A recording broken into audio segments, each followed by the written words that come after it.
Halo, selamat datang di channel YouTube saya. Saya Kade Aditya Sika Putra, mahasiswa aktif jurusan Teknik Mesin Universitas Udayana.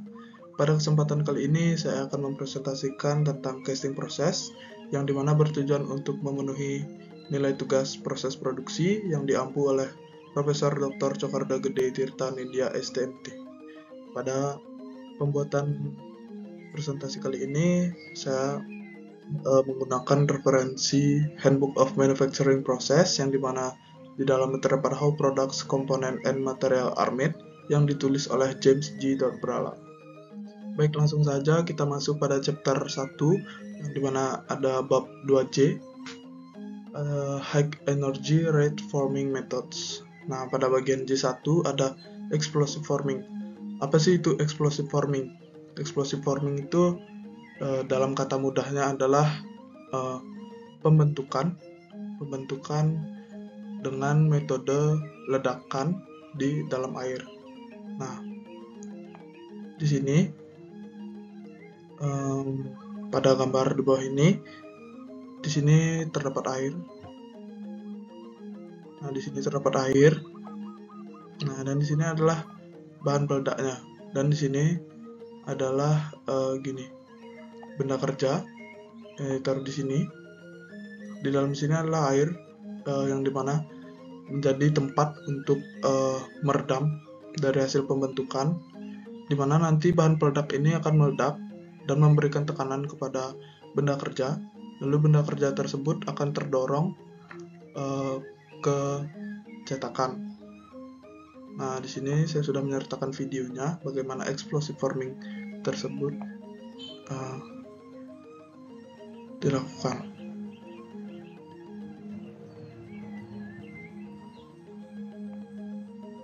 Nah, pertama-tama penempatan benda kerja. Di bawah benda kerja di sini terdapat udara atau bisa menggunakan air. Nah, di sini di dalam tank terdapat air. Nah, bahan peledaknya itu akan meledak dan memberikan tekanan kepada resimennya atau benda kerjanya.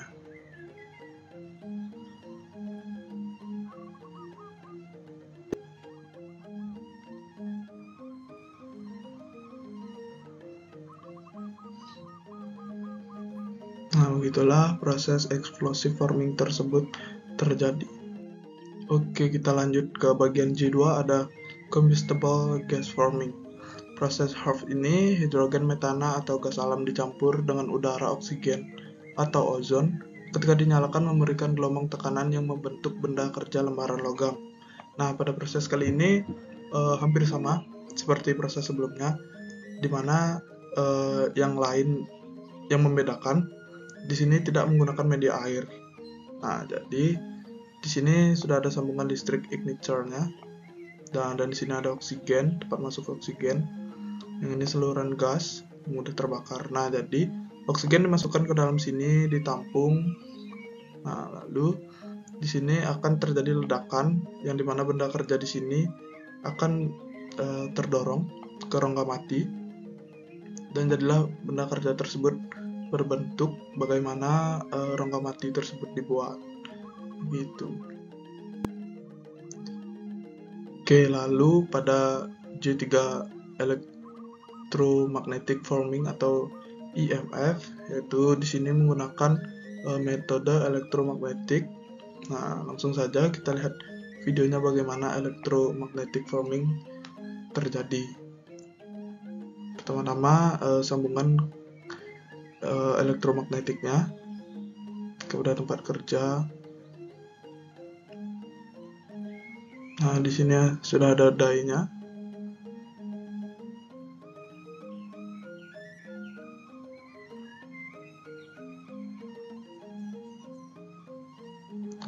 Nah, semua proses di sini sama-sama menggunakan tekanan.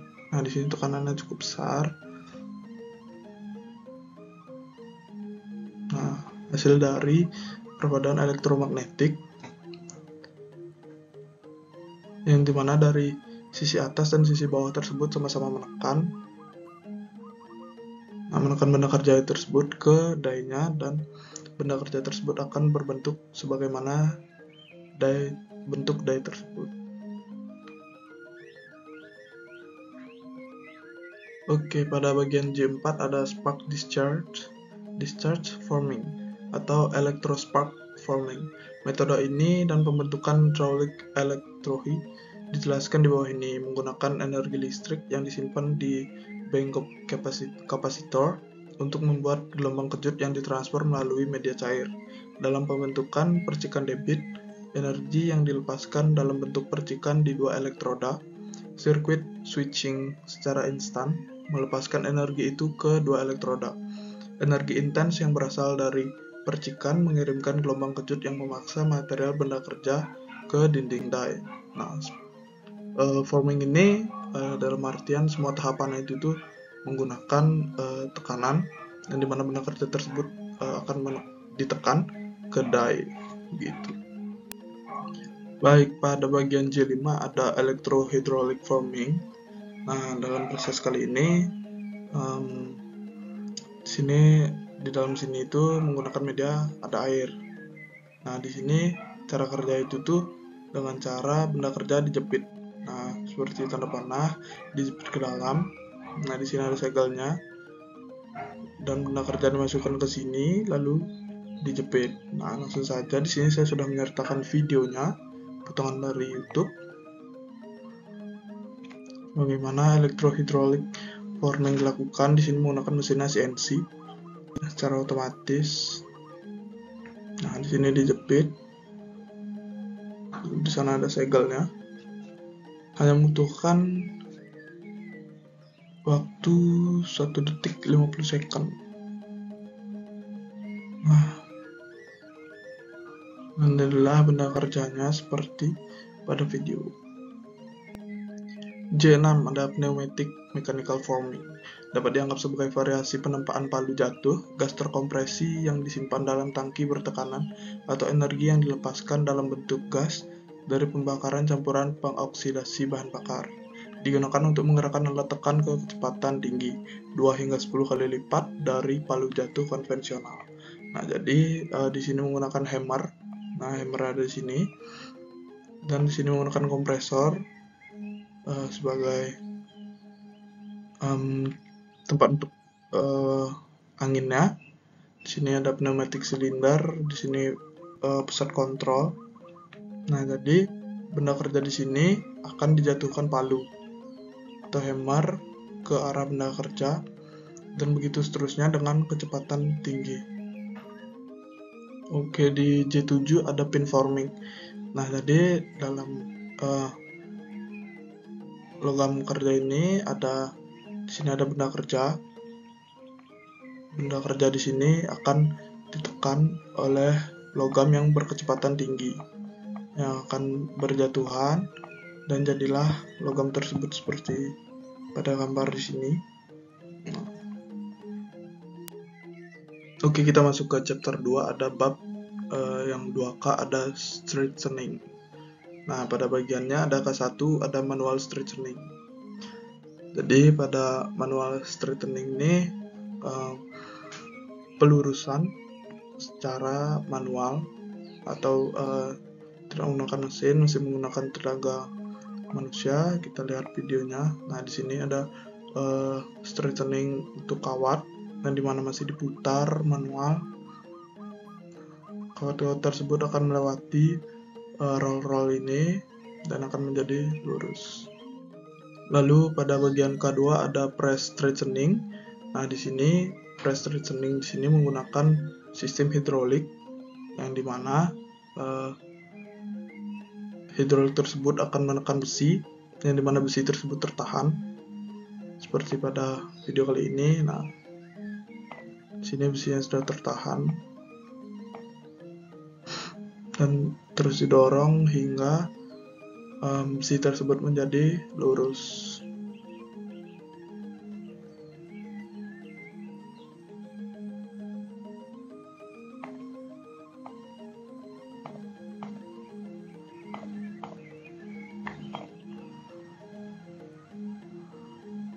Ada berbagai macam mesin press straightening. Nah, di sini dalam jangkauan besinya yang besar.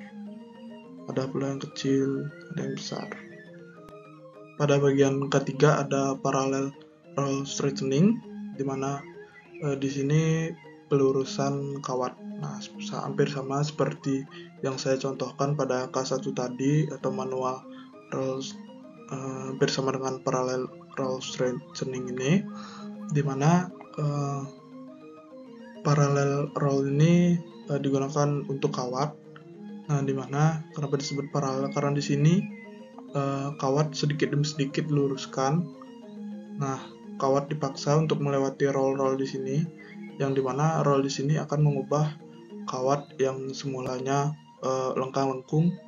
melengkung seperti itu akan menjadi lurus. Nah, sini saya sudah dapat videonya, video yang sama seperti pada bagian K1 tadi.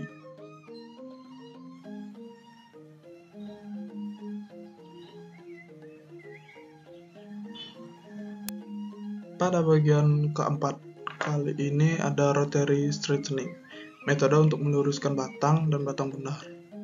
Ini menggunakan 2 atau lebih roll dengan sumbu pada sudut satu sama lain dan pada sudut ke sumbu bagian. Salah satu roll memiliki bentuk cekung. Nah, pada proses kali ini di sini menggunakan 2 roll hampir sama seperti sebelumnya. Sebelumnya tersebut menggunakan rollnya itu tuh lumayan banyak, di sini hanya 2. Di sini ada roll yang berbentuk cekung dan di sini bentuknya tabung seperti biasa. Di sini sama prosesnya. Besi atau batang bundar tersebut akan dipaksa melewati 2 roll di sini dan besi tersebut akan menjadi lurus yang awalnya melengkung. Oke, lalu di kelima ada epicyclic straightening. Epicyclic straightening adalah proses eksklusif untuk meluruskan gandar, poros penggerak berbentuk tabung dan poros baling-baling, balok L dan balok I dan bagian lainnya, dan penempaan simetris benda kerja ditopang pada ujungnya dan diputar. Sebuah lengan bertenaga yang melekat pada bagian tengah benda kerja membelokkan bagian tengah benda kerja sehingga ditekan ke segala arah di luar batas elastisnya. Lalu next pada ke-6 ada straightening. Benda kerja dicengkram secara mekanis dan diregangkan dalam garis lurus di luar titik luluh. Deformasi memutar juga dapat diperbaiki ketika ini diperlukan. Benda kerja dipelintir terbalik saat diregangkan. Proses ini biasanya terbatas pada benda kerja dengan penampang konstan. Hal ini juga mengakibatkan beberapa kerugian material karena ujung yang rusak karena mencengkram harus dilepas. Lanjut kita masuk pada chapter 3, ada bab 2L yaitu outer forming process. Nah, pada bagian L1 ada powder metallurgy, PM process. Nah, di sini ada proses yang dimana menggunakan powder di sini akan dibentuk. Langsung saja kita lihat videonya. Nah, powder diinjeksikan ke tabung tempat powder tersebut, lalu dimasukkan ke cetakan, lalu dipres.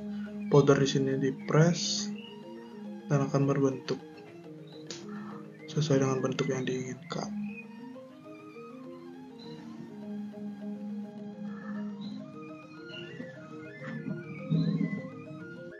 Oke, pada bagian L2 ada electroforming. Di sini saya kurang terlalu mengerti bagaimana electroforming, tapi mungkin dengan video ini bisa menjelaskan bagaimana electroforming itu dilakukan. Awal proses electroforming, substansi yang sesuai dengan kebutuhan produk Anda dibersihkan secara menyeluruh dan disiapkan kimiawi.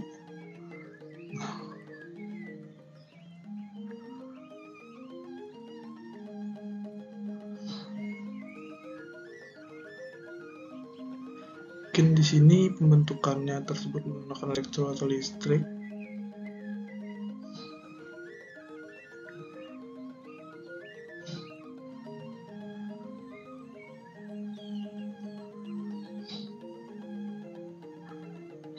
Disinilah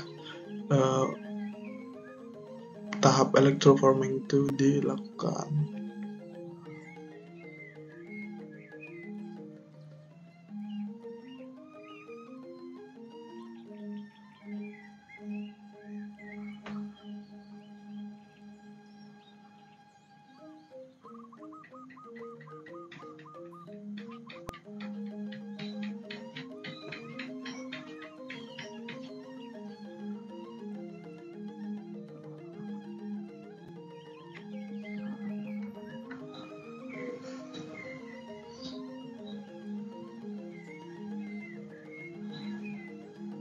Nah, dan produknya sudah jadi dibuat.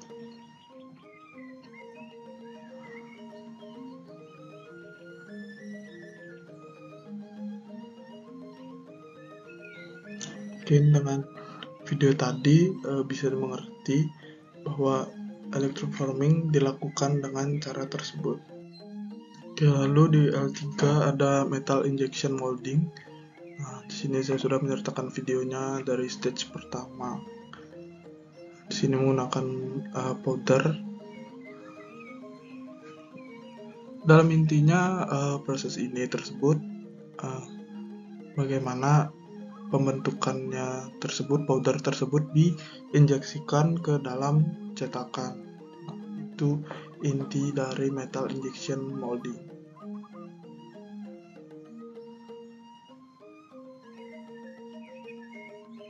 Pertama, powder tersebut dimix dan menjadi gumpalan-gumpalan powder tersebut, lalu akan di grinder, haluskan.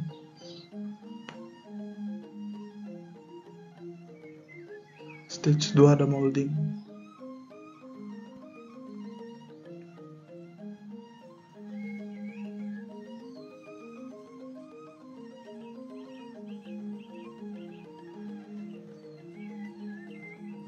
Nah, ini adalah inti pada proses metal injection molding.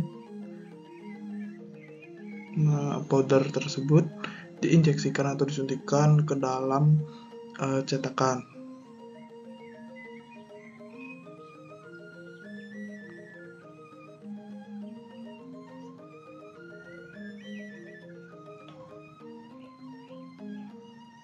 Nah, dan hasil cetakannya.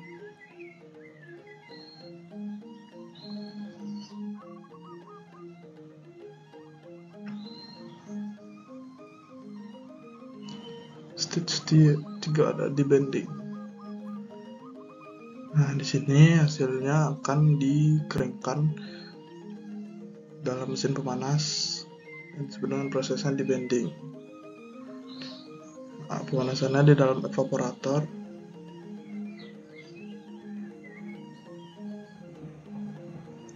Stage 4 ada sintering.